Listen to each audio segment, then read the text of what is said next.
Good morning students. Online classes में आपका स्वागत है। लास्ट क्लास में अपन कर रहे थे रदरफोर्ड का अल्फा कण प्रकीर्णन प्रयोग।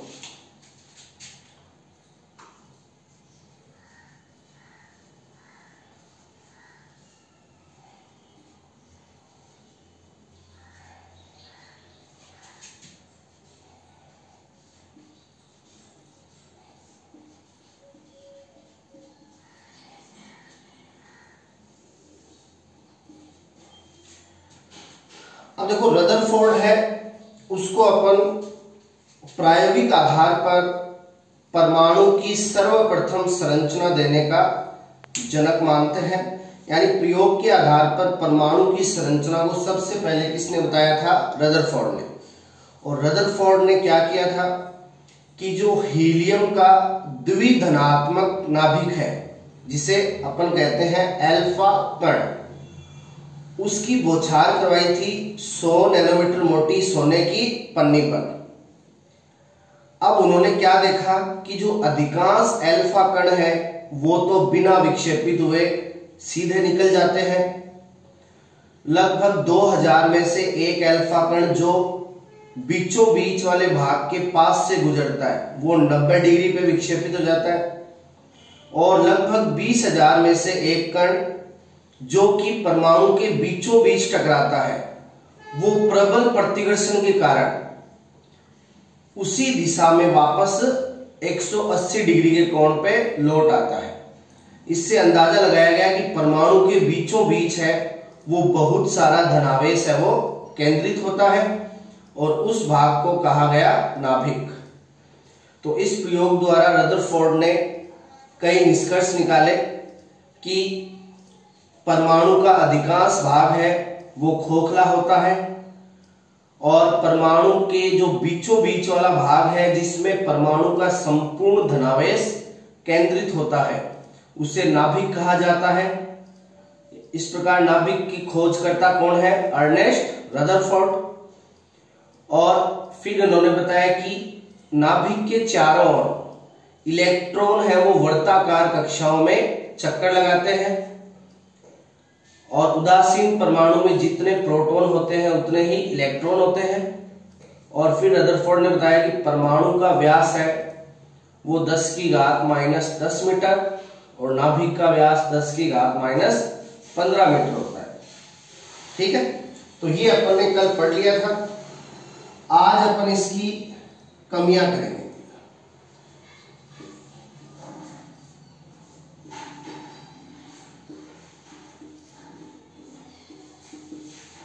रदरफोर्ड के अल्फा कण प्रकीर्णन प्रयोग की कमियां या सीमाएं। तो देखिए, रदरफोर्ड है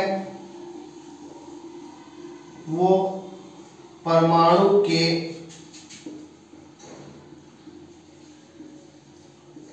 स्थायित्व को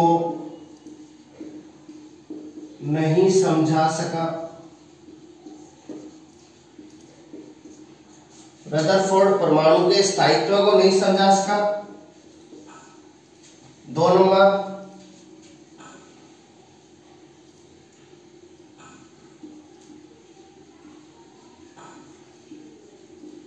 परमाणु में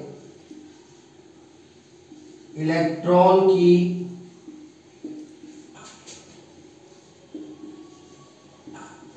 संख्या के बारे में नहीं बताया।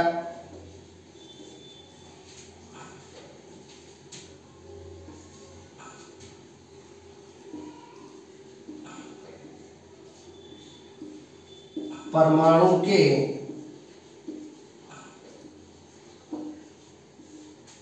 स्पेक्ट्रम को नहीं समझा सका।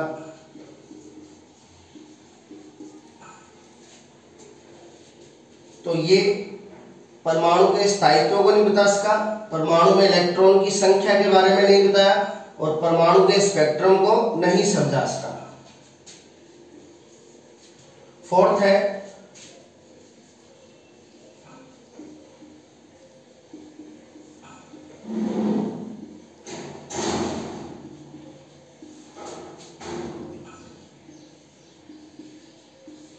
विकिरणों के जीवान प्रभाव तथा स्टार्क प्रभाव को नहीं समझा सका।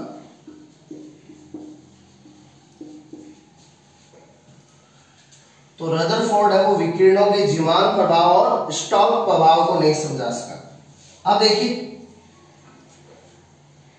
पहले तो अपन ये देखेंगे कि परमाणु का स्पेक्ट्रम है वो क्या होता है, और फिर अपन देखेंगे जीवान प्रभाव और स्टार्क प्रभाव है वो क्या होता है। तो पहले अपन परमाणु का स्पेक्ट्रम क्या होता है उसको समझेंगे।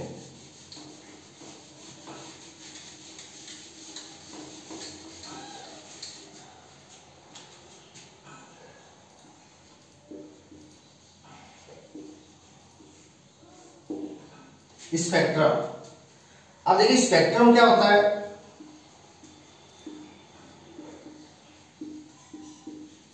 श्वेत प्रकाश के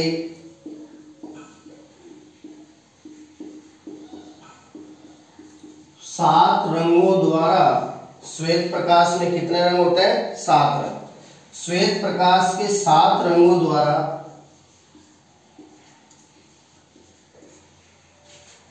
पर्दे पर प्राप्त पट्टिका स्पेक्ट्रम कहलाती है।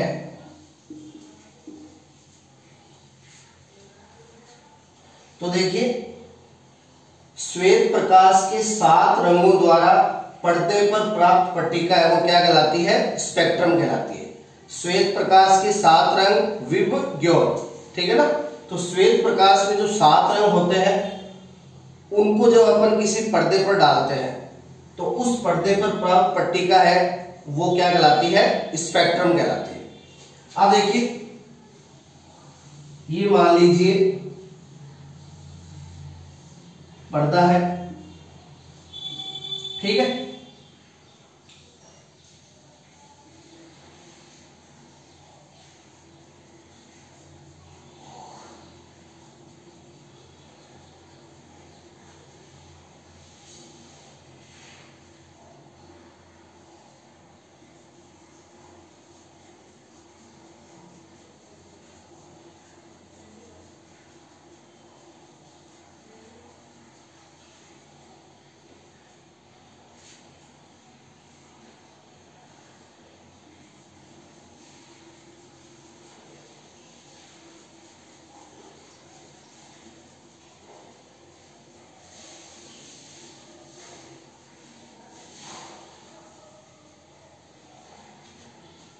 और ये पर्दे पर प्राप्त पट्टिका है, ठीक है ना।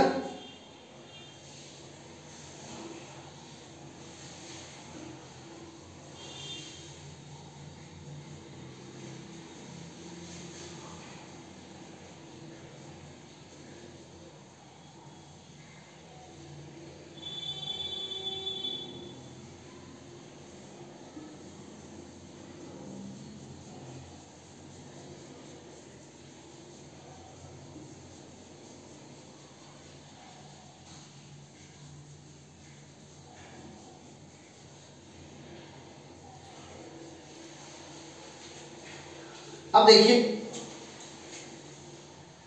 ये जो अपन पट्टिकाएं देख रहे हैं, काली पट्टिकाएं, ठीक है, ये काली पट्टिकाएं हैं और बीच बीच में ये क्या है? चमकीली पट्टिकाएं।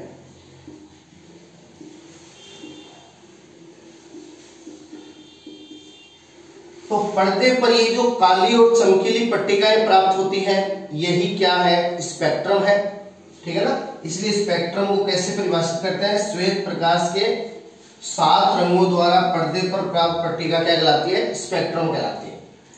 अब देखिए, यदि अपन को पर्दे पर काली पट्टिकाएं प्राप्त होती है, यदि अपन को पर्दे पर कैसी पट्टिकाएं प्राप्त होती है?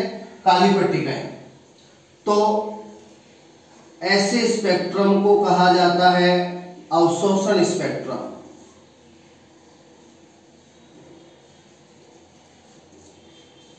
यदि अपन को पर्दे पर काली पट्टिकाएं प्राप्त होती हैं तो इसको क्या कहते हैं, अवशोषण स्पेक्ट्रम कहते हैं। और यदि अपन को पर्दे पर चमकीली पट्टिकाएं प्राप्त होती हैं तो स्पेक्ट्रम को उत्सर्जन स्पेक्ट्रम कहा जाता है। तो स्पेक्ट्रम है वो दो प्रकार का होता है।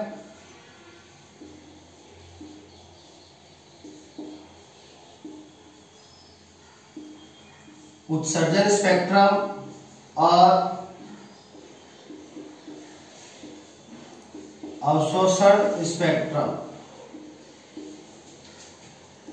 उत्सर्जन स्पेक्ट्रम में चमकीली पट्टिकाएं प्राप्त होती हैं और अवशोषण स्पेक्ट्रम में काली पट्टिकाएं प्राप्त होती हैं। ठीक है, तो ये परमाणु का क्या है। अब देखिए परमाणु के स्पेक्ट्रम के बारे में बात करें। अपन ने स्पेक्ट्रम को परिभाषित कर दिया और बता दिया कि स्पेक्ट्रम है वो दो प्रकार का होता है। अब यदि अपन परमाणु के स्पेक्ट्रम की बात करें,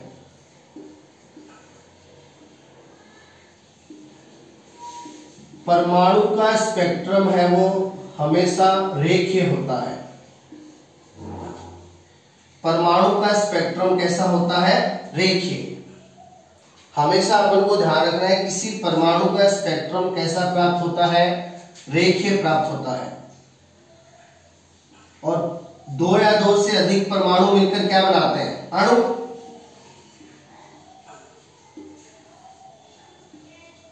अणु का स्पेक्ट्रम है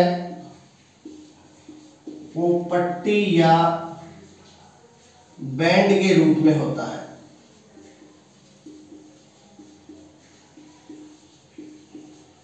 तो हमेशा ध्यान रखिएगा परमाणु का स्पेक्ट्रम रेखीय होता है और अणु का स्पेक्ट्रम पट्टी या बैंड के रूप में होता है। तो ये स्पेक्ट्रम के बारे में अपन ने बताया। तो इस चीज को रदरफोर्ड है वो नहीं बता सका। ठीक है,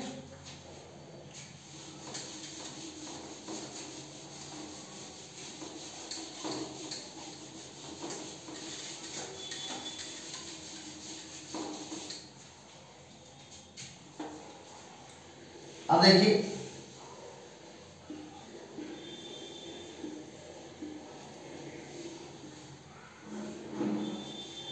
अब अपन देखेंगे जीमान प्रभाव क्या होता है।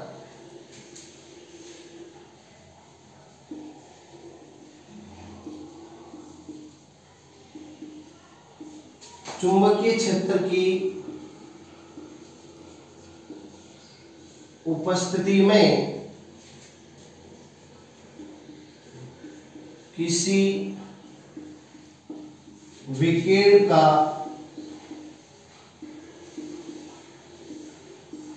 विपाटित होना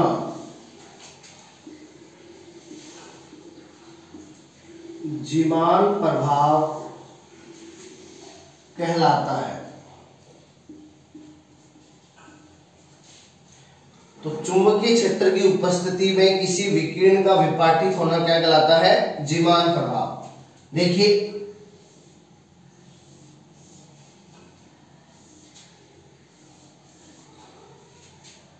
चुंबकीय क्षेत्र नॉर्थ पोल साउथ पोल, ठीक है, north pole and south pole ये चुंबकीय क्षेत्र को प्रदर्शित करते हैं। ये अपन ने लगा दिया चुंबकीय क्षेत्र। अब यदि यहां से किसी विकिरण को गुजारे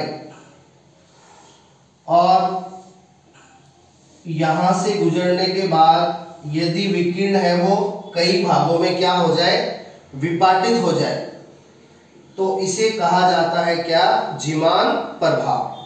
तो चुंबकीय क्षेत्र की उपस्थिति में किसी विकिरण का विपाटित होना क्या कहलाता है, जीमान प्रभाव कहलाता है। इस जीमान प्रभाव के बारे में रदरफोर्ड है वो नहीं बता सकता।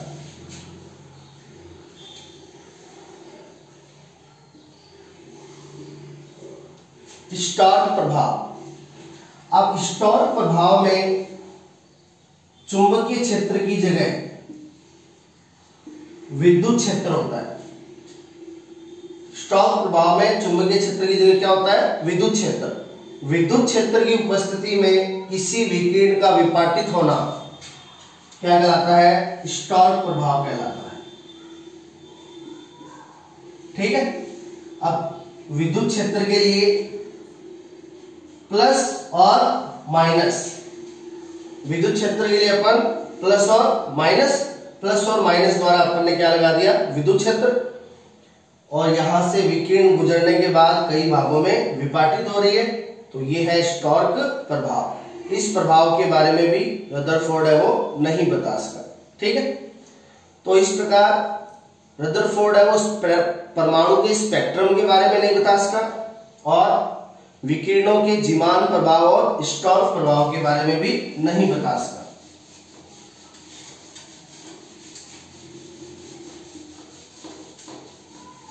अब देखिए रदरफोर्ड की मॉडल की पांचवी और सबसे मोस्ट इंपॉर्टेंट जो कमी है वो देखिए,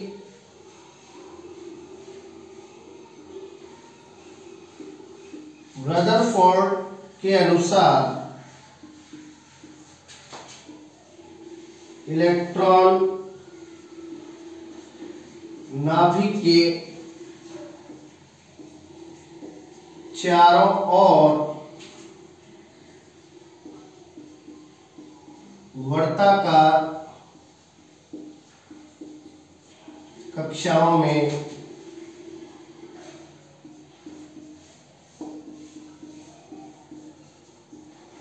चक्कर लगाता है।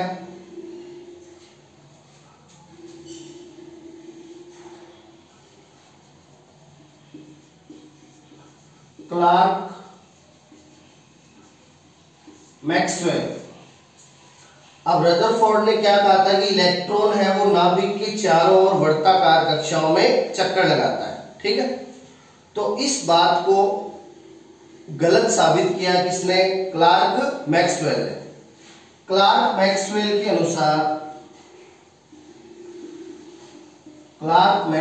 अनुसार जब कोई आवेशित कण, अब यहां आवेशित कण क्या है? इलेक्ट्रॉन। जब कोई आवेशित कण वर्ताकार कक्षा में चक्कर लगाता है तो प्रत्येक चक्कर के बाद उसकी ऊर्जा में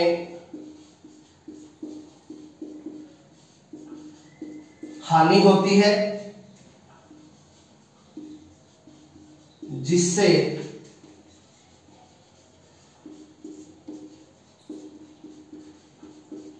चक्कर लगातार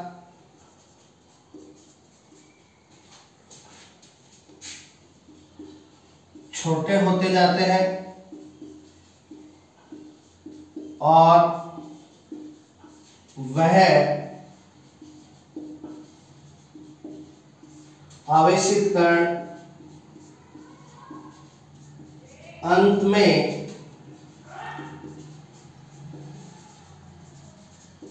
केंद्र बिंदु, और वह आवेशित कण अंत में केंद्र बिंदु, और परमाणु का केंद्र बिंदु क्या होता है? नाभिक। और वह आवेशित कण अंत में केंद्र बिंदु यानी नाभिक में आ जाता है। ठीक है।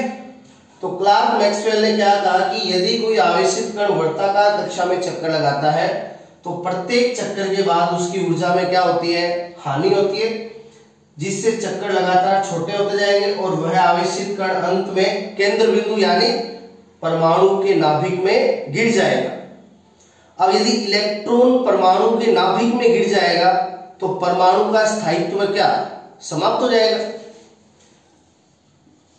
यदि इलेक्ट्रॉन परमाणु के नाभिक में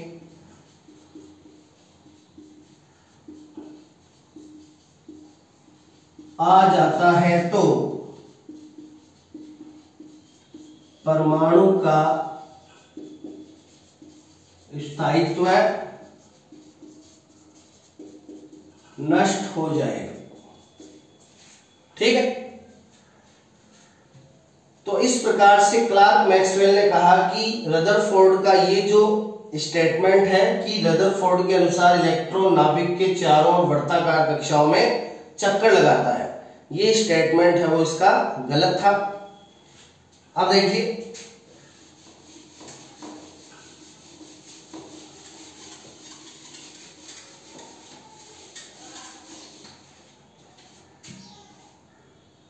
जैसे ये आवेशित कण है इलेक्ट्रॉन, अब ये वर्ताकार कक्षा में चक्कर लगाएगा तो प्रत्येक चक्कर के बाद इसकी ऊर्जा में क्या होगी, हानि। तो चक्कर है वो लगातार छोटा होता जाएगा।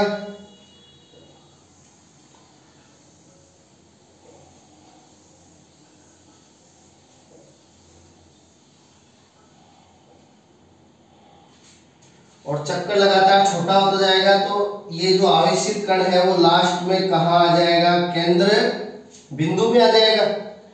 यानी परमाणु में यदि इलेक्ट्रॉन वर्ताकार कक्षा में चक्कर लगाता है तो वो लास्ट में किस में गिर जाएगा, नाभिक में गिर जाएगा, जिससे परमाणु का स्थायित्व है वो नष्ट हो जाएगा, है ना।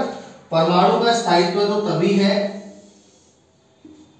जब इलेक्ट्रॉन है वो नाभिक के चारों ओर चक्कर लगाता रहे, तभी परमाणु क्या है, स्थायी है। अब देखिए यदि इलेक्ट्रॉन है वो नाभिक में गिर जाएगा तो परमाणु का स्थायित्व खत्म हो जाएगा। तो इस क्लार्क मैक्सवेल के अनुसार रदरफोर्ड का ये जो स्टेटमेंट है कि इलेक्ट्रॉन नाभिक के चारों ओर वर्ताकार कक्षाओं में चक्कर लगाता है, वो क्या था, गलत था। ठीक है ना। तो ये रदरफोर्ड की मॉडल की कमियां या सीमाएं थी। ठीक है ना।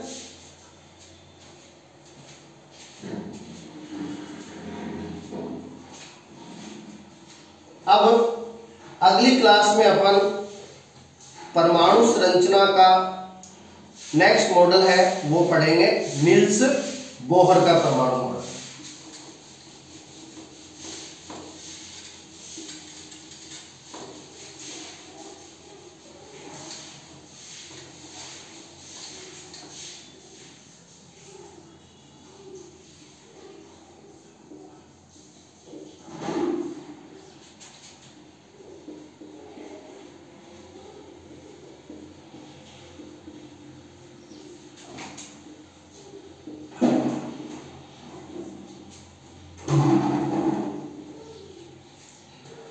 अब थॉमसन के परमाणु मॉडल और रदरफोर्ड के परमाणु मॉडल में जो कमियां रही थी वो अधिकांश कमियां नील्स बोहर के परमाणु मॉडल द्वारा दूर कर दी गई थी।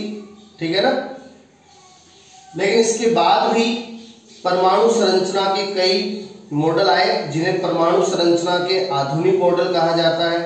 ठीक है ना। इसके बाद भी परमाणु संरचना के कई मॉडल दिए गए थे।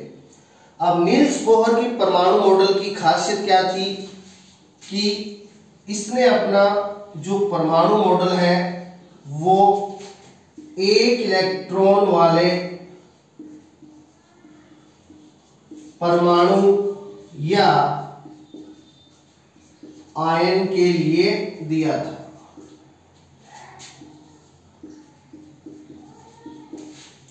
तो नील्स बोहर ने अपना जो परमाणु मॉडल है वो एक इलेक्ट्रॉन वाले परमाणु या आयन के लिए दिया था। अब एक इलेक्ट्रॉन वाला परमाणु हाइड्रोजन है ना, और एक इलेक्ट्रॉन वाला आयन हीलियम का आयन है ना। तो ये यानी कि जिसमें एक इलेक्ट्रॉन होता है उसके लिए नील्स बोहर ने अपना परमाणु मॉडल है वो दिया था। तो ये जो नील्स बोहर का परमाणु मॉडल है कि इसने एक इलेक्ट्रॉन वाले परमाणु या आयन के लिए क्या क्या तथ्य बताए वो अपन नेक्स्ट क्लास में करेंगे। Thank you.